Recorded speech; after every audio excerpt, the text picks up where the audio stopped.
On December 16th, Donald Trump is set to appear in front of a judge to face the accusations that in 1994 he raped a 13-year-old girl at a party thrown by known pedophile and rapist Jeffrey Epstein. Here's the thing, the media is not talking about this story. Pretty massive. But according to Ryan Grim at Huffington Post, there's a reason why the media is a little hesitant to jump all over this. The main one is because the woman who is accusing Donald Trump of rape is choosing to remain anonymous. And that, for her own safety, is probably a good thing. She was set to do a press conference, come out to the public, until Trump supporters started sending in the death threats against this woman who was allegedly violated by Donald Trump in 1994. So reporters are a little scared to talk about it because she's anonymous. In court papers, she's listed as Jane Doe. The two witnesses are also remaining anonymous at the moment.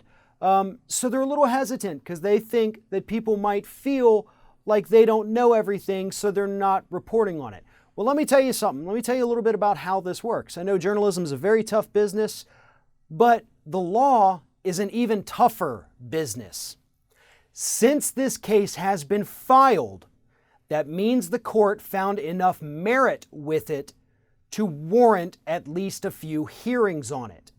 Now, they have a much higher standard than journalists. And if they look at this case and say, you know what, there's enough that we can move forward with this, then that should be all that journalists need. You don't need to know the woman's name. It'll probably come out in court documents unless they remain sealed, but that is irrelevant. The point of the story is that Donald Trump allegedly raped a 13-year-old girl. And even in interviews, Donald Trump has said, yeah, I know Jeffrey Epstein. He's a great guy.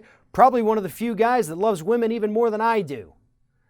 I mean, this guy is a sick pervert.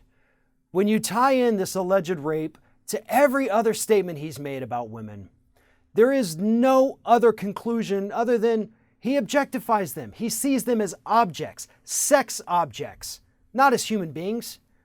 And hey, if it turns out he did rape this girl, then age doesn't even factor in for him.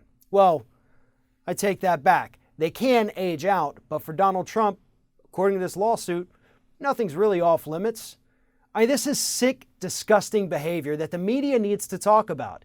And anyone who is supporting Donald Trump is supporting this kind of behavior. Because even if we find out that these rape allegations were completely false, that still doesn't excuse all of the other people who have accused him of inappropriate touching, kissing, groping, grabbing.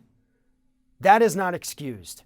And those are still issues that the media needs to be talking about. I mean, we've spent countless hours hearing about Hillary Clinton's emails. Why not devote equal time to what Donald Trump has done to help ruin the lives of women all across this country?